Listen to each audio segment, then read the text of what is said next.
Ce soir, dans E égale M6, découvrez les nouveaux mystères des animaux. Chaque année, une espèce sur 1000 disparaît dans le monde. Alors pour tenter d'éviter ces extinctions, les scientifiques ont recours à des techniques étonnantes. Comment organisent-ils des accouplements d'animaux? Savez-vous qu'il existe de véritables os congelés où sperme, peau et poils de toutes sortes sont conservés dans le froid en cas de besoin? Mais à quoi peuvent-ils bien servir? E égale M6 vous ouvre les portes de ces réserves, pas comme les autres.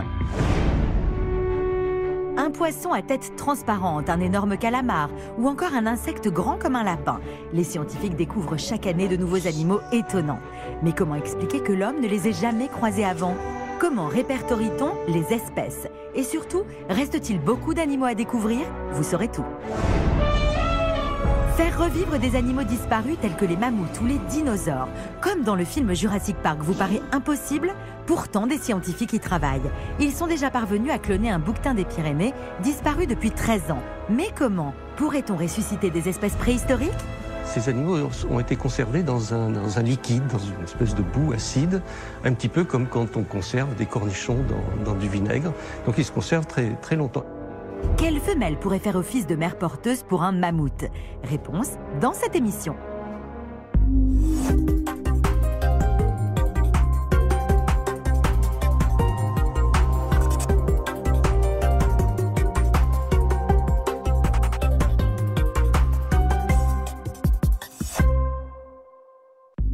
Bonsoir. Non, les animaux n'ont pas encore livré tout leur mystère. Savez-vous qu'il reste encore des centaines d'espèces à découvrir sur la surface de notre Terre, que des chercheurs travaillent à faire revivre des animaux disparus, un peu comme dans Jurassic Park, que d'autres tentent par tous les moyens de protéger les animaux les plus menacés? C'est ce que nous allons découvrir ce soir dans E égale M6. Et rappelez-vous, vous pouvez désormais commenter l'émission en direct dès que ce signal s'affiche en haut de l'écran. Rendez-vous sur l'application M6, sur votre smartphone ou votre tablette. Chaque année, des espèces animales disparaissent à tout jamais, victimes le plus souvent des activités humaines. Mais contre cette véritable catastrophe, les scientifiques s'organisent. Avec des zoos dans le monde entier qui s'associent pour aider à la reproduction des animaux les plus menacés, comme le rhinocéros blanc, ou qui gardent soigneusement congelés des cellules et des tissus de ces animaux, comme l'oryx, une antilope au bord de l'extinction, ou la rarissime panthère des neiges. Nous avons visité l'un d'entre eux en exclusivité, reportage de Mathilde Bélanger.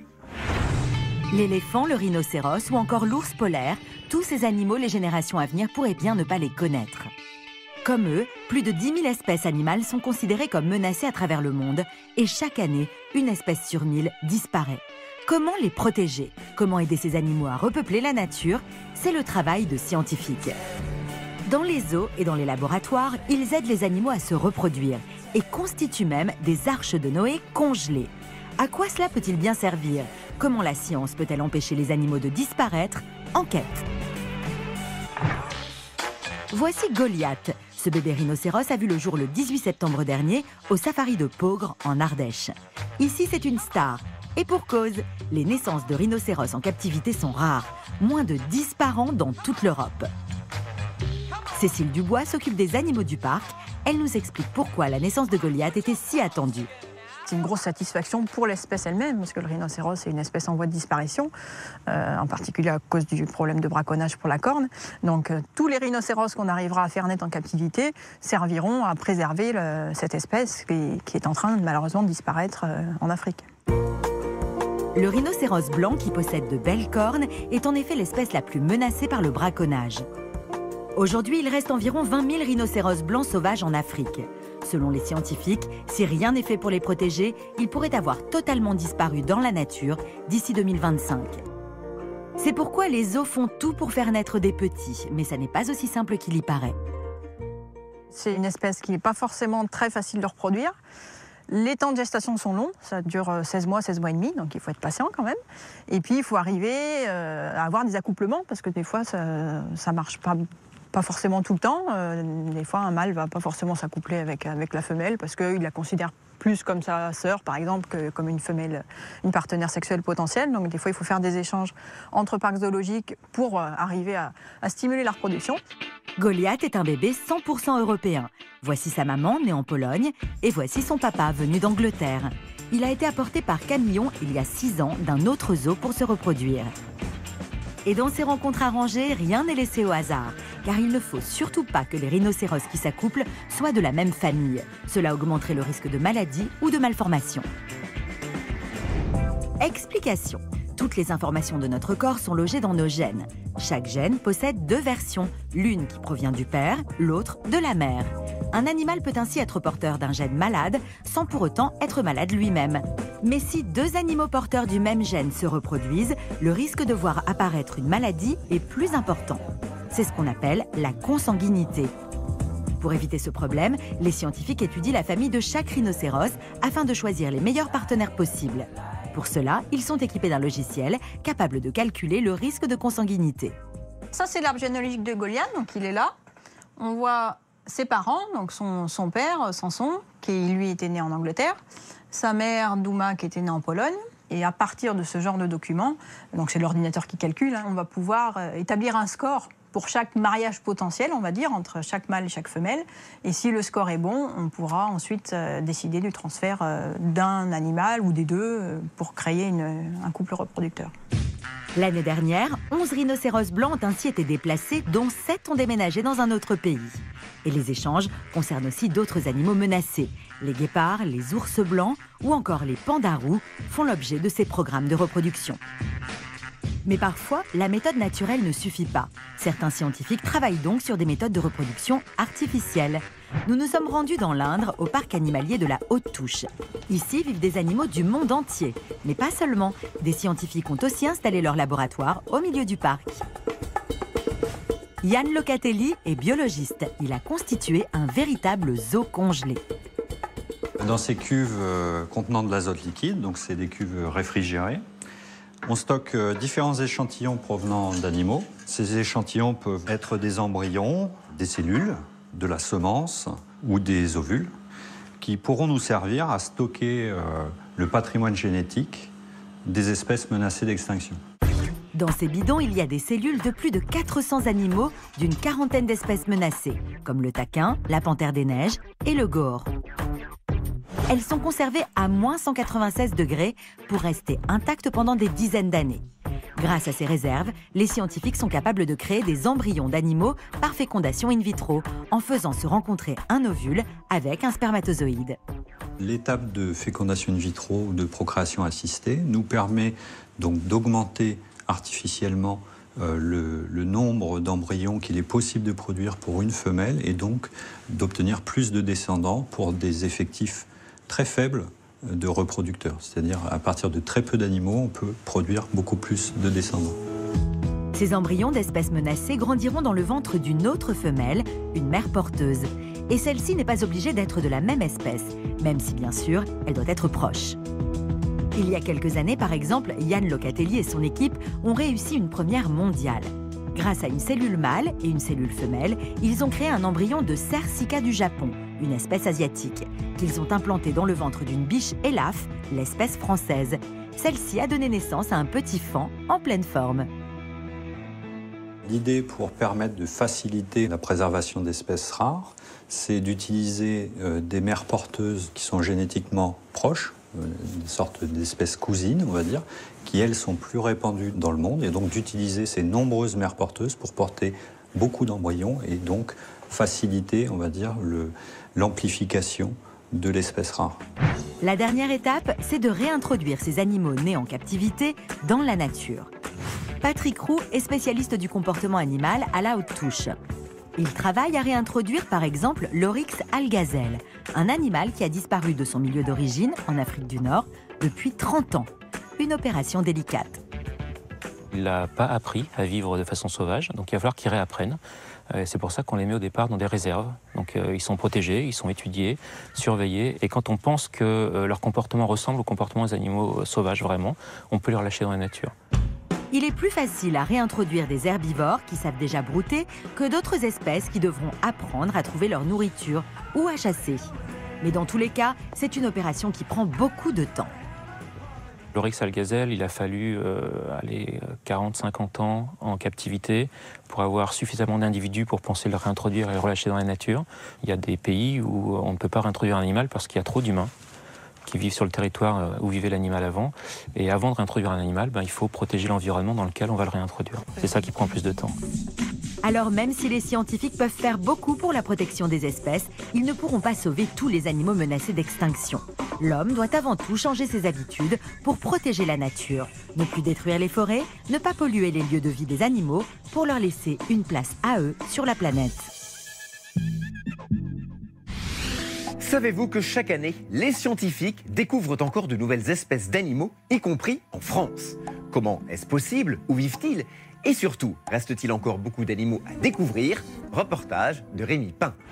Un dauphin à tête arrondie, une araignée bleue ou une grenouille de 7 mm. Les scientifiques découvrent chaque année de nouveaux animaux étonnants. Depuis 300 ans, les naturalistes parcourent notre planète pour les répertorier. Pourtant, l'homme ignore encore beaucoup de choses sur le monde animal. Direction le laboratoire de recensement des espèces du Muséum d'histoire naturelle de Paris, l'un des plus grands au monde. Dans ces tiroirs sont conservées des centaines de milliers d'espèces. Cela peut paraître incroyable, mais selon Benoît Fontaine, l'un des scientifiques chargés du recensement, on ne connaît qu'à peine 20% des animaux qui peuplent nos continents et nos océans. On connaît à peu près 2 millions d'espèces et il en reste énormément à découvrir et on pense qu'il y a peut-être entre 5 et 10 millions d'espèces vivantes, peut-être plus. On découvre chaque année entre 16 et 18 000 espèces qui étaient inconnues auparavant et il reste toujours plus de choses à trouver que ce qu'on connaît déjà. Parmi les animaux découverts récemment, on trouve une majorité de mollusques. Mais comment les scientifiques les identifient-ils? Les naturalistes parcourent le monde à la recherche de ces petites bêtes inconnues comme ici, à Madagascar, où ils collectent des coquillages qui seront ensuite ramenés au laboratoire. Là-dedans, il y a du sable, il y a des débris de coquillages et puis il y a très certainement des espèces nouvelles pour la science. Deuxième étape, Benoît va les comparer à d'autres espèces répertoriées. Depuis 300 ans, chaque nouvel animal est recensé en fonction de sa forme, sa taille ou sa couleur. Mais le nouvel outil des scientifiques pour vérifier qu'il s'agit bien d'une espèce inconnue, c'est de comparer son ADN avec celui d'animaux connus. On va utiliser de plus en plus maintenant la génétique. On va séquencer des gènes qui sont un élément supplémentaire pour classer un individu dans une espèce ou dans une autre. Mais vous allez voir qu'on ne trouve pas que des mollusques ou des insectes. De plus gros animaux comme les mammifères ou les reptiles peuvent avoir échappé au regard de l'homme, comme nous le confirme Philippe Boucher de la Grande Galerie de l'Évolution à Paris. Les régions tropicales sont à la fois les plus riches en espèces et les plus sous-étudiées, les plus sous-explorées. Donc, pour toutes ces raisons-là, ce sont les régions tropicales qui sont les principaux réservoirs d'espèces inconnues. C'est donc en Asie ou en Afrique, comme ici, au Mozambique, que les recherches se concentrent. Les scientifiques y découvrent régulièrement des centaines de nouvelles espèces de scorpions ou de reptiles. Et oui, si les reptiles sont les plus vieux habitants de notre planète, puisqu'ils la peuplent depuis des millions d'années, ils n'ont pas tous été répertoriés par l'homme.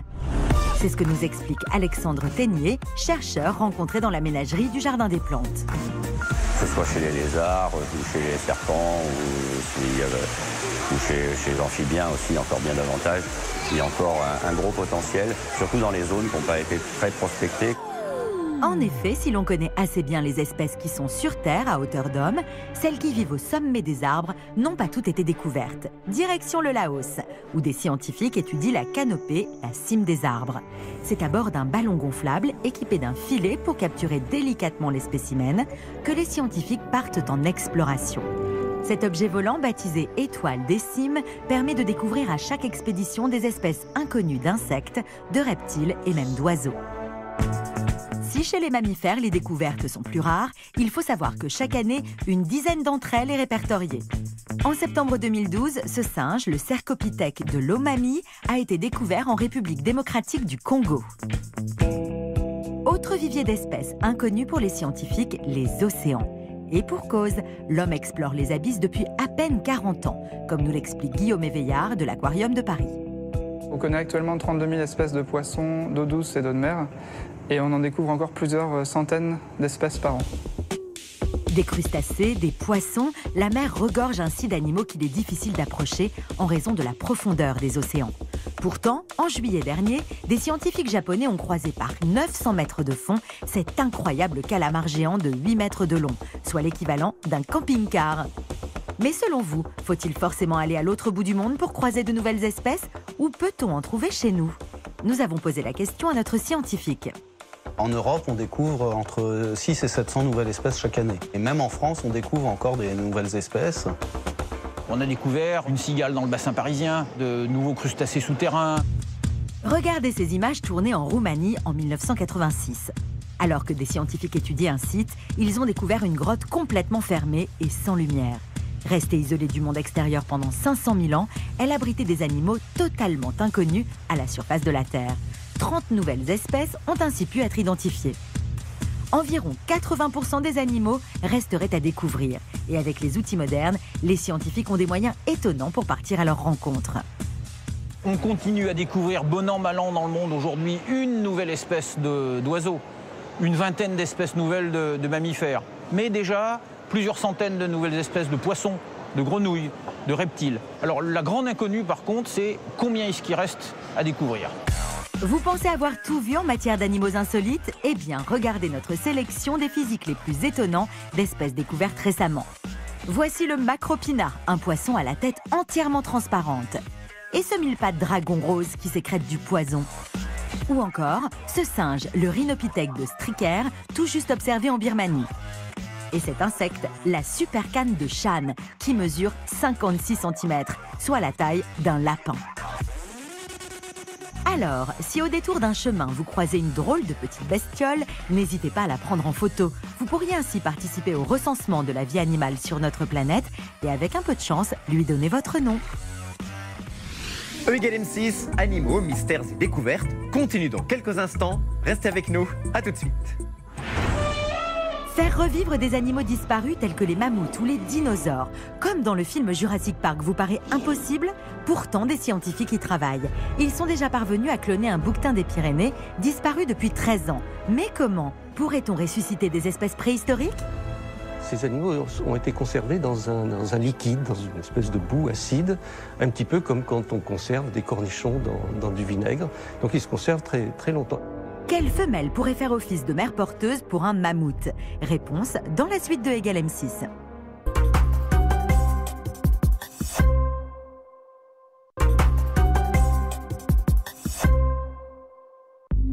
E=M6, les nouveaux mystères des animaux, deuxième partie. Et n'oubliez pas que vous pouvez désormais réagir en temps réel au reportage qui va suivre avec votre application M6 sur votre smartphone ou votre tablette. Faire revivre des animaux disparus comme le mammouth, le bouquetin des Pyrénées ou même les dinosaures, pour vous, ça n'existe peut-être qu'au cinéma, mais vous allez voir que des scientifiques y travaillent très sérieusement. Il faut bien sûr retrouver l'ADN de ces espèces, trouver également une femelle qui fasse office de mère porteuse, mais tout cela devrait aboutir dans quelques années.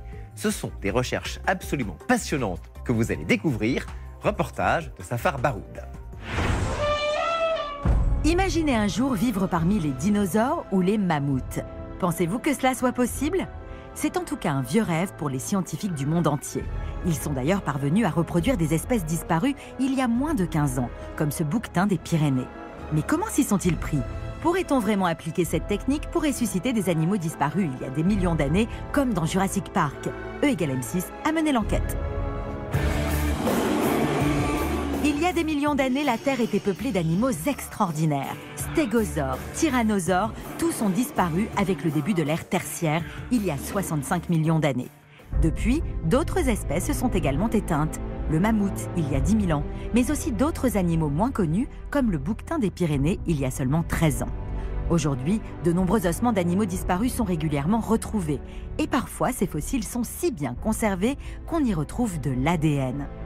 En partant de ces cellules, les scientifiques pourraient-ils un jour parvenir à faire revivre les espèces disparues? Autrement dit, pourraient-ils parvenir à les cloner?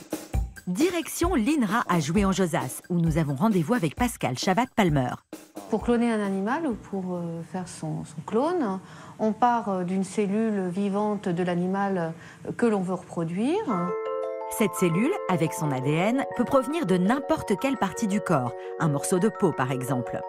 Deuxième étape, il faut trouver un ovule, autrement dit un œuf issu d'une femelle vivante, susceptible d'accueillir cet ADN. Et voici comment on s'y prend.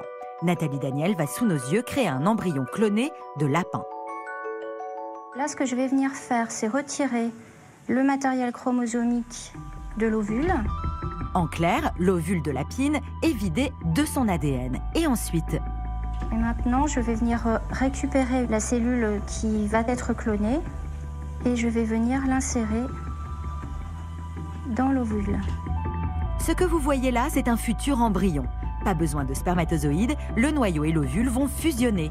Au bout de quelques jours, celui-ci sera placé dans l'utérus d'une mère porteuse lapine. Récapitulons. Pour cloner un animal, il faut d'abord recueillir son ADN, puis trouver un ovule pour y implanter cet ADN, et quand l'embryon est formé, le placer dans l'utérus d'une mère porteuse. C'est ainsi qu'est née Dolly en 1996. Cette brebis fut le premier animal cloné. Elle a été créée à partir de l'ADN d'une autre brebis dont elle est devenue la copie conforme. Mais alors, comment cloner un animal qui n'existe plus? Des scientifiques espagnols y sont parvenus. Voici Célia, le dernier bucardo des Pyrénées, conservé empaillé. Ce bouquetin qui vivait à la frontière espagnole a disparu en l'an 2000. C'est à partir des restes de ce dernier spécimen que l'équipe de scientifiques a réalisé un clonage. Première étape, ils ont récupéré son ADN à partir de cellules de peau prélevées et congelées.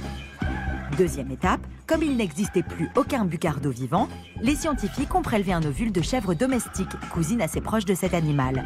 Enfin, l'embryon obtenu a été placé dans l'utérus d'une troisième chèvre domestique qui a fait office de mère porteuse. En 2009, après de nombreuses tentatives, un petit bucardo est né de cette incroyable expérience. Mais malheureusement, il n'a pas survécu, à cause d'une malformation au poumon liée à son clonage.